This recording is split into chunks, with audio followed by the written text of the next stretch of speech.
غرض اللہ کسی کی دعا کبھی بھی رد نہیں کر دیتے اور نہ اسے سننے سے کوئی چیز مانے ہیں، بلکہ اللہ دعائیں خوب سننے والے اور قبول کرنے والے ہیں۔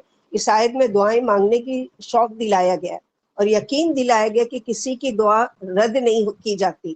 چنانچہ اللہ کے رسول صلی اللہ علیہ وسلم نے فرمایا، جب بندہ اپنے اللہ کے سامنے دونوں ہاتھ پھیلا کر مانگتا ہے تو اللہ اسے خالی ہاتھ پھیرنے سے شرماتے ہیں۔ یعنی اللہ تعالیٰ کو شرم آتی ہے کہ کیسے ہم کسی وجہ سے کوئی غریب مسکین مانگنے آیا تو ہم لوگوں کو شرم آتی ہے نا اس کو نہیں بولتے ہوئے، تو کچھ نہ کچھ نکال کے دے دیتے ہیں، 5 روپیہ 10 روپیہ یا جو بھی۔ تو اللہ سبحانہ و تعالیٰ کی تو پوری کائنات کے مالک ہے، ہر ایک انسان ہاتھ اٹھا کر مانگنے لگے نا سب کو برابر سے دے دے، پھر بھی اللہ کے خزانے میں کمی نہیں آئے گی۔ جو مسلمان اللہ سے گناہ یا قطع رحمی کے علاوہ کوئی دعا مانگتا ہے تو اللہ اسے ان 3 چیزوں میں سے ایک چیز ضرور عطا فرماتے، یعنی کہ 3 شکل میں آپ کی دعا قبول ہو رہی ہے، اس کا یقین رکھیں۔ سوائے کہ کون سی دعا نہیں قبول ہوگی کہ قطع رحمی کی یا کسی گناہ کے بارے میں دعا کر رہے وہ نہیں قبول ہوگی، اس کے علاوہ 3 شکل میں ہوگی۔ نمبر 1 تو یہ کہ جو تم نے مانگا فوراً مل جائے گا، دعا فوراً قبول ہو گئی۔ جیسے بعض دفعہ ہوتا ہے نا کہ ارے ابھی تو میں یہی سوچ رہی تھی، میرے منہ سے نکلا اور دیکھو یہ چیز آ گئی۔ جیسے کسی کو یاد کر رہے تھے کہ وہ مل جائے یا اس سے ملنا ہے یا دل چاہ رہا ہے اس سے ملنا، اور اچانک وہ آ جاتی ہے اپنے گھر میں، ارے یہی تو میں چاہ رہی تھی۔ یا پھر یہ کوئی بھی کام اپنا اچانک ہوتا ہے تو ہم کیا کہتے ہیں، ارے یہی تو ہم مانگ رہے تھے، وہ کس شکل میں قبول ہوئی؟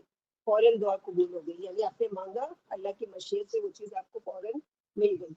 دوسرا یہ ہے کہ آپ کے اوپر کوئی مصیبت کوئی پریشانی آنے والی تھی اور آپ خوب دعائیں مانگ رہے تھے اور اللہ تعالیٰ نے قبول کیا کس شکل میں کہ فوراً وہ چیز جو مانگ رہے تھے وہ نہیں ملی، لیکن آنے والی مصیبت بلا اور تکلیف ٹل گئی۔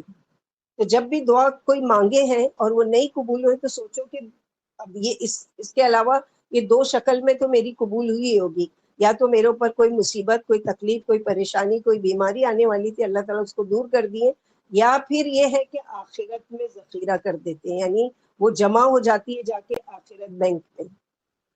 جب آخرت بینک میں ہم خود جا کر دیکھیں گے اپنی مانگی ہوئی دعاؤں کو تو وہاں پر ہم یہ حسرت کریں گے کہ کاش کہ میری کوئی بھی دعا دنیا میں قبول نہیں ہوتی، یعنی اللہ تعالیٰ اتنا بڑا اجر دے دے میری مانگی ہوئی دعاؤں کا۔ تو یہاں پر یہی ہے کہ دنیا میں جو مسلمان اللہ سے دعا مانگتا ہے اللہ اس کی دعا ضرور قبول کرتے ہیں، اس سے اس جیسی مصیبت ہٹا دیتے ہیں، بشرط یہ کہ گناہ یا قطع رحمی کی دعا نہ ہو۔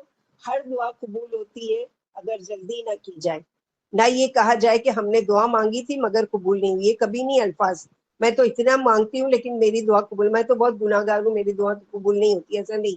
اگر یہ کہیں گے نا تو پھر وہ اور بھی دور چلی جائے گی وہ چیز، بلکہ یہ یقین کہ اللہ تعالیٰ میں نے مانگ لیا اور میرا ایمان ہے کہ میری دعا قبول ہو گئی یقیناً۔ اب 3 شکل میں سے کوئی بھی شکل میں ہوئی جس کو ہم نہیں جانتے، اللہ تعالیٰ کو پتہ ہے۔ دعا برابر قبول ہوتی ہے بشرطے کہ گناہ یا قطع رحمی کی دعا نہ ہو اور جلدی نہ کی جائے۔ پوچھا گیا کہ جلدی کرنا کیا ہے؟ فرمایا انسان کہنے لگے کہ میں نے فلاں فلاں دعائیں مانگی تھی مگر قبول نہیں ہوئی، اور افسوس کرنے لگے اور دعائیں مانگنا چھوڑ دیتا ہے۔ جلدی کرنا کیا ہے؟ مانگتا رہتا ہے مانگتا رہتا ہے مانگتا رہتا ہے، جب اس کو نہیں ملتا ہے تو وہ کیا کرتا ہے؟ مایوس ہو کر دعا کرنا چھوڑ دیتا ہے۔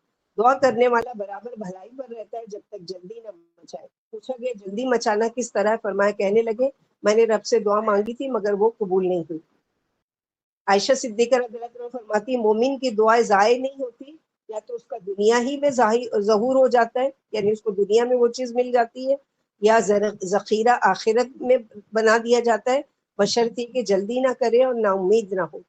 عروہ رضی اللہ عنہ نے پوچھا اماں عائشہ جان یعنی جلدی اور نا امیدی کیا ہے؟ فرمایا یوں کہنے لگے میں نے دعا کی تھی مگر میری دعا قبول نہیں ہوئی۔